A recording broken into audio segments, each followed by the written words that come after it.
আমার আল্লাহ বলেন, হে পৃথিবীর মানুষ, হে আমার বান্দারা, তোমরা দুনিয়ার মধ্যে কি ইচ্ছো আমি তোমাদেরকে দুনিয়ার মধ্যে পাঠাইলাম। পাঠাইবার পরে আমি জানি তোমরা অনেক অন্যায় পথে যাবে, অনেক কাজ করবে, যে কাজগুলোর মধ্যে তোমাদের গুনাহ হয়ে যাবে। হে বান্দা, তোমরা গুনাহ করবে তাও আমি ভালো মতো জানি, তোমরা পাপ করবে তাও আমি ভালো মতো জানি। বান্দারে, পাপ করার পরে, গুনাহ করার পরে একাই কি মসজিদের মধ্যে তোমরা কেঁদেছো, রব্বানা যালামনা, বলেন রব্বানা যালামনা আনফুসানা ওয়া ইল্লাম তাগফির লানা ওয়া তুরহামনা লানাকুনান্না মিনাল খাসিরিন বলে বলে মসজিদে কেঁদেছো, আসরের নামাজ পড়ে কেঁদেছো, যোহরের নামাজ পড়ে কেঁদেছো, মাগরিবের পড়ে কেঁদেছো, এশার নামাজ পড়ে কেঁদেছো।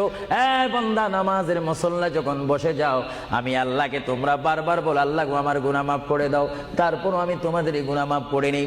তারপরও তোমরা নিশি রাত্রে, মানুষ যখন ঘুমে যায়, তোমার বিবি যখন ঘুম যায়, তোমার ছেলে যখন ঘুম যায়, তুমি নিশি রাত্রে ঠান্ডা পানি দিয়ে ওযু বানিয়ে নামাজের মুসল্লায় বসে তুমি আবার যখন ডাক দাও, রব্বুল আলামিন, পৃথিবীর কোনো মানুষ আমার গুনাহ সম্পর্কে জানে না, তুমি আমার গুনাহ সম্পর্কে জানো।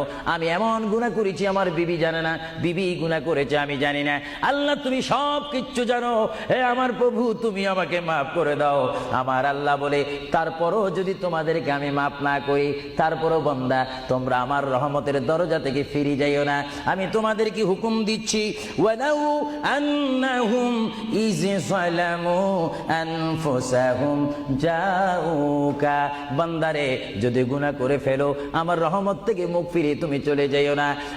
বান্দা, আকাশ পরিমাণ যদি গুনাহ করো, পাতাল পরিমাণ যদি গুনাহ করো, সাগরের পানি পরিমাণ যদি গুনাহ করো, পাহাড় তুলনায় যদি তুমি গুনাহ করো, আমার দরবার থেকে তুমি নিরাশ হইও না। বান্দা, আমি তোমাকে একটি রাস্তা বাতাই দিচ্ছি, একটি পথ তোমাকে আমি দেখাই দিচ্ছি।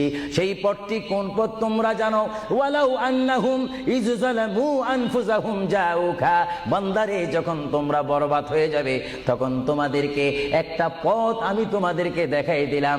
সেই পথটির নাম হচ্ছে আমার রাসূলের মদিনা। জুড়ে বলেন সুবহানাল্লাহ।